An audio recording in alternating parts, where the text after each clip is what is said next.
It's the Paris Chong Show. Now, so did when you signed with Magnum, did that open doors for you? Did it change anything? I hadn't even thought about that because actually you're not signed until you become a full member. Right. And so I got what happened, crazy kind of thing. With ICP, there's a woman there who's really good for looking at new photographers' work, particularly young photographers. And she saw my Central America stuff and asked me to come to ICP, International Center Photography. And that was the only real formal class I ever took in photography. There was a class in art school, but it was like basic thing.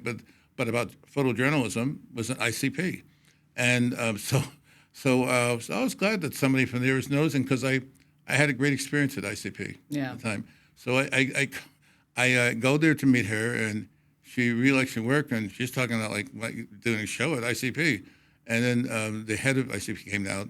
He's a good guy, Mr. But he said, you're just starting out, things are going on. And he was smart, what he said. And I gave him a copy of his 52-page reprint of the work I did in Central America. And he gave me a book that he did in El Salvador. So as I'm going out the door, this seems like a long story. It's not going to be shortened. As I'm going out the door. We can edit here. as I'm going out the door, I run into a friend of mine from San Francisco. Okay. And so we hugged and catching up. We sat down on the bench, and I was telling him about because he knew I'd done this work in Central America, but we hadn't had a chance to really get together. It was like 3 months, but very intense months, and stuff like that. So it just happens that Rosemary Wheeler, who's the director of the bureau chief, that's good friends. He met her in Vietnam.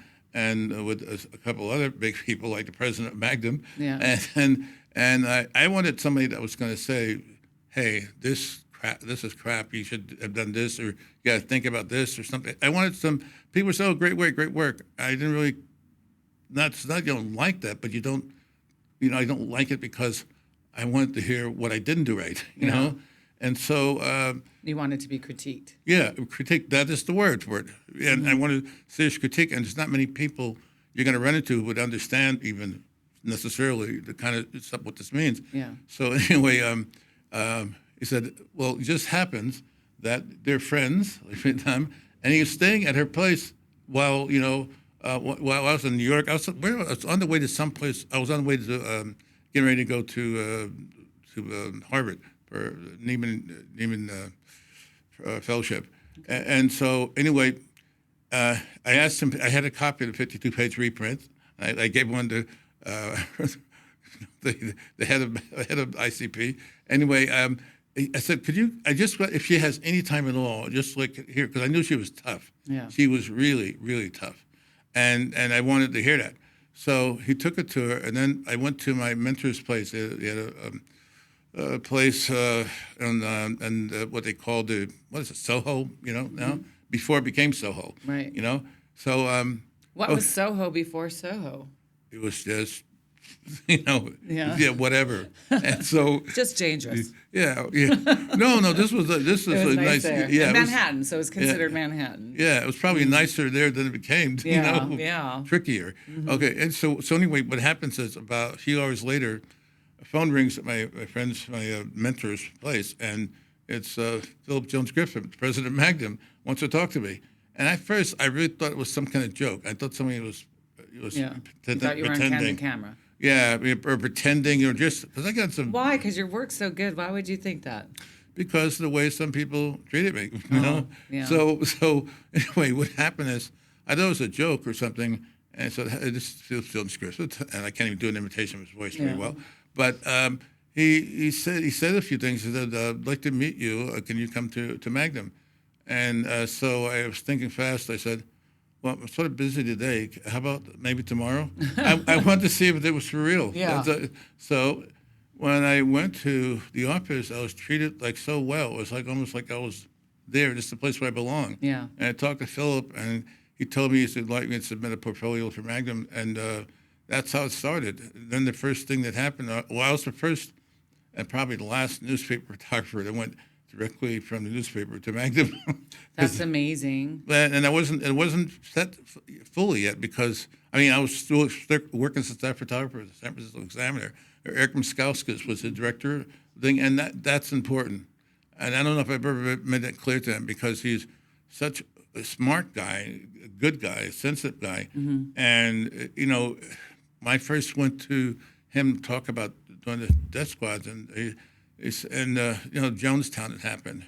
And it's not that I didn't remember, but it was way in the back of my mind. And the stuff he went through when he lost a photographer, you know, a young photographer, and it was very, very difficult. So he didn't say that. He just said, I don't think they're going to, you know, support, you know, this kind of idea, basically.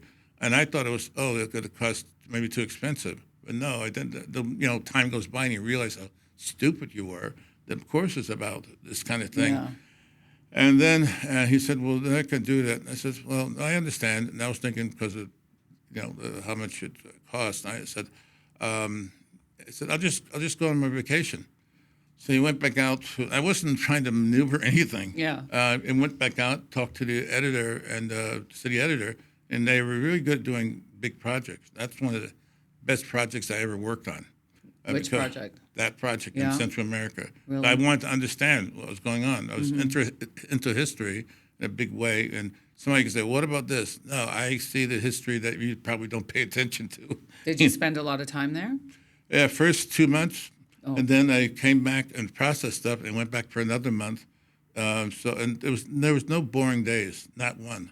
Now, and you know, the people that I met there, the people I really cherish are people who really were helpful, just their knowledge of things going on, and just meeting Susan Masalis was amazing. I love her work. Yeah. Oh, she's incredible. She's an amazing person, and like I remember the first time. I mean, I think I met briefly, like a few seconds. Yeah. Early, and then like in Guatemala, she was saying so. I just came out there, and I hadn't really spoken to her. Yeah. So then he said, so how's it going? And he said, what are you looking for? And I was like, my brain was like, I was cruising the area, looking, trying. It's like doing you know, Holy Week. Yeah. In Guatemala. I've been trying to get her at Leica for years. I love the Carnival Strippers work. I think it's great. Yeah, and it's so cool. And the stuff she did on you know, Guatemala. You know, not Guatemala, but my brain's going too fast. She did this amazing work. There's a revolution that was going on. Yeah. It's amazing, powerful work. I heard from somebody else that they had sent her a longer lens because she was working close, and I don't think she ever used that lens at all. No. No, because you know, the pitch. Sometimes you gotta get closer. A lot of times it depends, you know. And you know, but she's brilliant. And really that she started the Magnum Foundation. Yeah, she's the head of it. She's a badass too. So. It's the Paris Chong Show.